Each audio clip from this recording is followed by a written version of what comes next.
Number one, ano ang English ng isda? English ng isda? Hindi ko alam. Bebang, ang hirap naman ng tanong mo.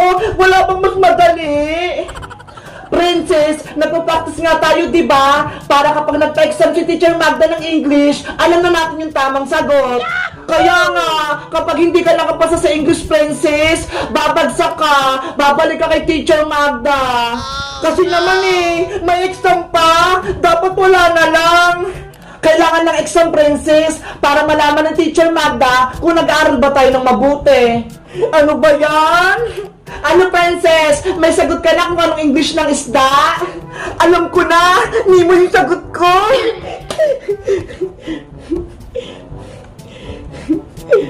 Hoy, Princess! Hindi Nemo yung English ng isda!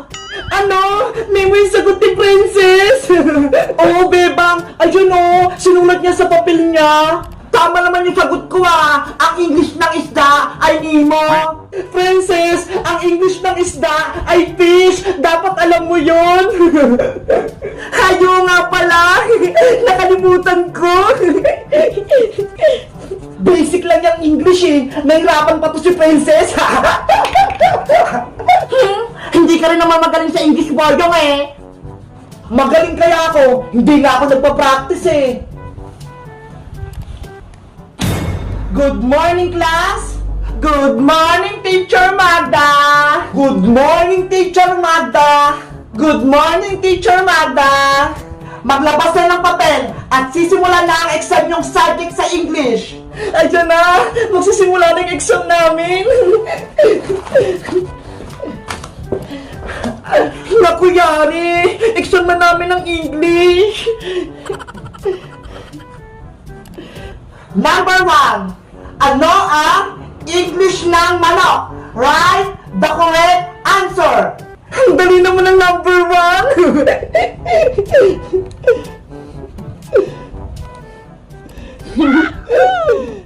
English ng manok?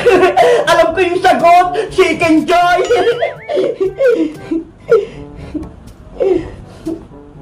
Oh no!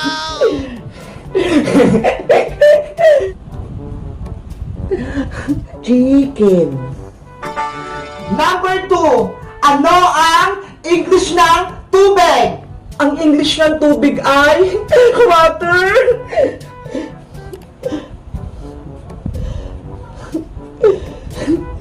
Hala! Hindi ko alam ang English ng tubig. Bebang, pakopya ko sa sagot mo. Hindi pwede, Princess, no? Bawal mangopya. Ano ba yan? Alam ko na! Rain, rain, go away! Ayun na lang yung isasagot ko!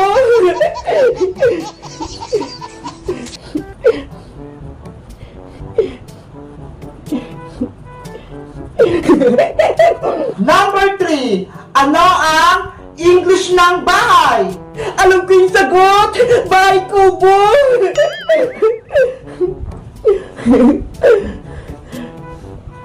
Princess, mali yung sagot mo. Tama ko, Iska. Bahay kubo yung English ng bahay. Bahala ka dyan. Mali-mali ang sagot mo. Bahay kubo yung sagot ni Princess. And the last question, ano ang English ng tutubi? Hala, tutubi? Hindi ko alam yung English nun. Ako rin, Bebang, hindi ko alam yung English ng tutubi. Paano na yan? Hiyari, hindi natin mapaperfect yung exam nating English. Ano ba kasi yung tutubi? Hindi ko alam yun Hindi mo alam yung tutubi, Boyong? Ayun yung lumilipad sa may bukid. Yung malaki yung mata, parang helicopter. Yun ba yung tutubi? Nakahuli na nga ako nun nakatakas lang. Princess, alam mo ba kung anong English ng tutubi? Secret! Hindi ko sasabihin sa inyo!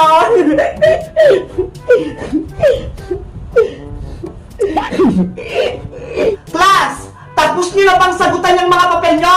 Ang iingay nyo na! Hindi pa po, teacher! Ako, teacher! Tapos na po ako!